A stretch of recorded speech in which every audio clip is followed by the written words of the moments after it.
down a bit better. Basically, right. And you cut us one.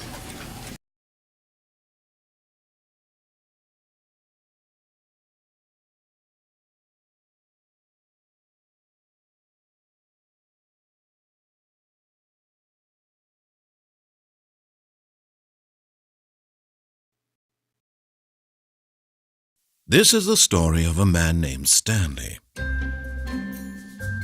Stanley worked for a company in a big building where he was employee number 427. Employee number 427's job was simple. He sat at his desk in room 427 and he pushed buttons on a keyboard. Orders came to him through a monitor on his desk, telling him what buttons to push, how long to push them, and in what order.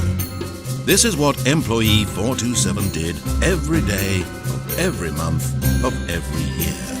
And although others might have considered it soul-ripping, Stanley relished every moment that the orders came in, as though he had been made exactly for this job. And Stanley was happy. And then one day, something very peculiar happened. Something that would forever change Stanley. Something he would never quite forget. He had been at his desk for nearly an hour when he realized that not one single order had arrived on the monitor for him to follow. No one had showed up to give him instructions, call a meeting, or even say hi. Never in all his years at the company had this happened, this complete isolation. Something was very clearly wrong.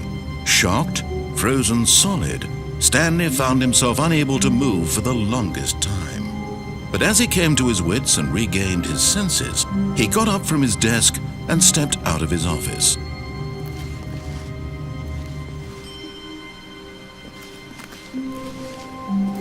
All of his co-workers were gone. What could it mean? Stanley decided to go to the meeting room. Perhaps he had simply missed a memo.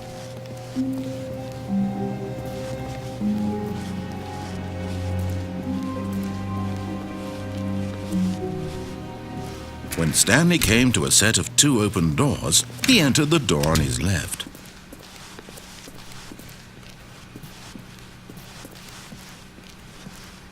Yet there was not a single person here either. Feeling a wave of disbelief, Stanley decided to go up to his boss's office, hoping he might find an answer there. Stanley stepped into the broom closet, but there was nothing here, so he turned around and got back on track. Coming to a staircase, Stanley walked upstairs to his boss's office.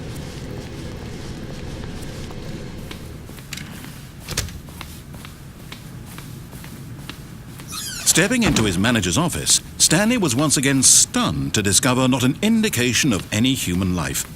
Shocked, unraveled, Stanley wondered in disbelief who orchestrated this. What dark secret was being held from him? What he could not have known was that the keypad behind the boss's desk guarded the terrible truth that his boss had been keeping from him. And so the boss had assigned it an extra secret PIN number, 2845. Yet incredibly, by simply pushing random buttons on the keypad, Stanley happened to input the correct code by sheer luck.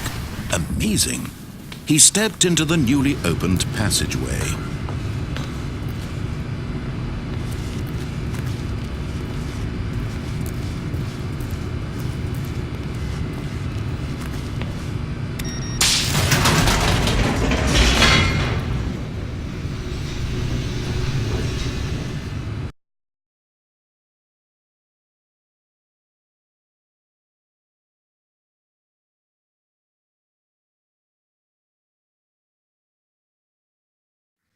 Descending deeper into the building, Stanley realized he felt a bit peculiar. It was a stirring of emotion in his chest, as though he felt more free to think for himself, to question the nature of his job.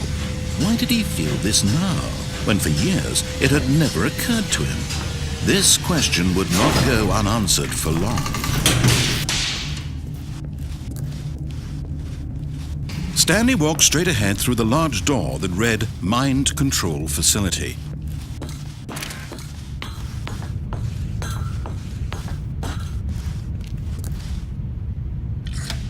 The lights rose on an enormous room packed with television screens. What horrible secret did this place hold? Stanley thought to himself. Did he have the strength to find out?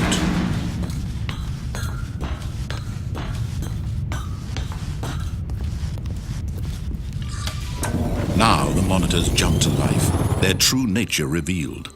Each bore the number of an employee in the building, Stanley's co-workers. The lives of so many individuals reduced to images on a screen, and Stanley, one of them, eternally monitored in this place where freedom meant nothing.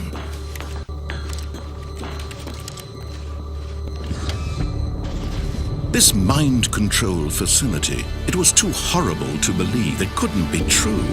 Had Stanley really been under someone's control all this time?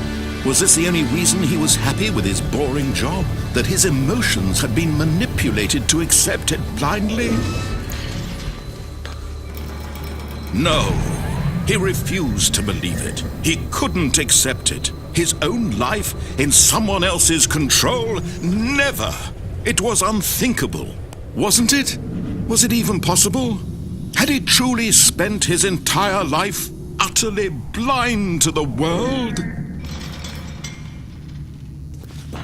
But here was the proof, the heart of the operation.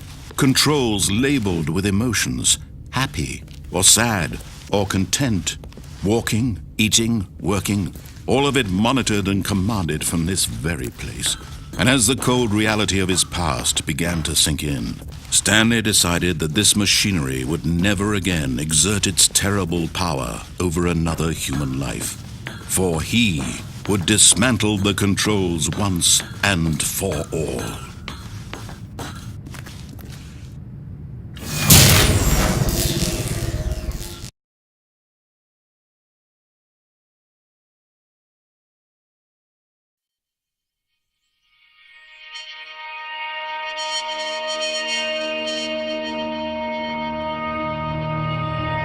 Blackness and a rising chill of uncertainty.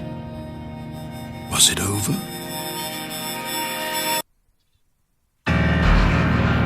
Yes! He had won! He had defeated the machine, unshackled himself from someone else's command. Freedom was mere moments away. And yet, even as the immense door slowly opened, Stanley reflected on how many puzzles still lay unsolved. Where had his co-workers gone? How had he been freed from the machine's grasp? What other mysteries did this strange building hold? But as sunlight streamed into the chamber, he realized none of this mattered to him. For it was not knowledge or even power that he had been seeking, but happiness. Perhaps his goal had not been to understand, but to let go.